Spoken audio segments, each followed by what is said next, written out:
By the time the wrapping paper had formed drifting piles across the living room carpet, the gifts were still coming.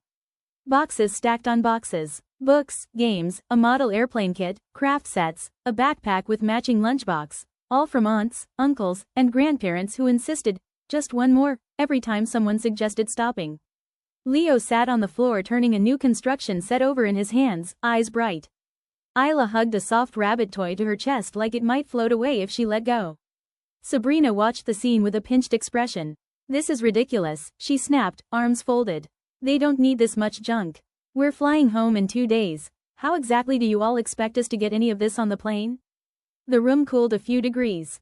Grandma offered a careful smile. "We just wanted them to feel special. It's Christmas." "Special?" Sabrina scoffed. "It's excessive. You're teaching them to expect things.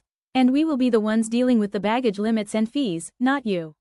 Uncle Mark shifted uncomfortably. Aunt Helen lowered her eyes. No one said anything, but the mood thinned, like someone had opened a window and let the warmth out. Isla looked down at her rabbit, suddenly unsure whether she should still be happy about it.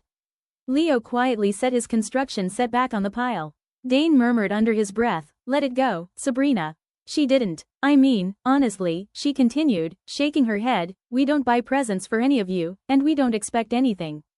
We're not part of this circus. You all do too much."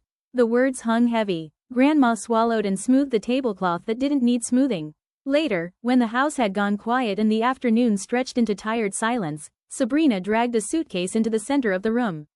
"All right," she said sharply. "Let's see what we can cram in." She shoved things in quickly, irritated, jamming boxes at angles that didn't fit, sighing loudly every time something shifted. When Leo tried to help, she snapped, "Don't, you'll just make it worse." The family watched from the doorway, no one quite knowing whether to offer help again. Finally, after a long struggle, Sabrina forced the zipper closed. "There," she said, breathless but triumphant. "See? Not a problem." The next morning at the airport, the line crawled forward. The suitcase thudded onto the scale. The number flashed red. "Overweight. By a lot." The attendant gave an apologetic wince. "I'm sorry, this bag is 12 kilos over. There'll be a fee." Sabrina's jaw tightened. "How much?" The number made her blanch. "That's outrageous." "It's airline policy," the attendant said gently. She turned to Dane. "We're not paying that. We'll just repack." So right there at the counter, in front of travelers, strollers, and rolling suitcases, Sabrina yanked the zipper open. The suitcase burst like a confetti cannon.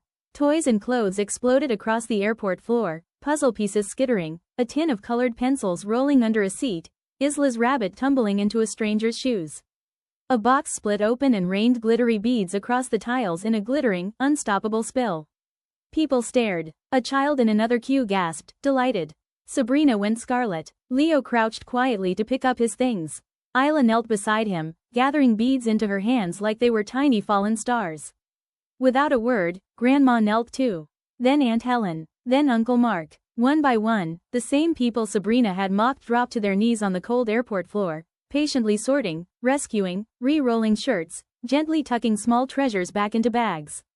No complaint, no comment, just kindness. The attendant fetched extra bags at no charge.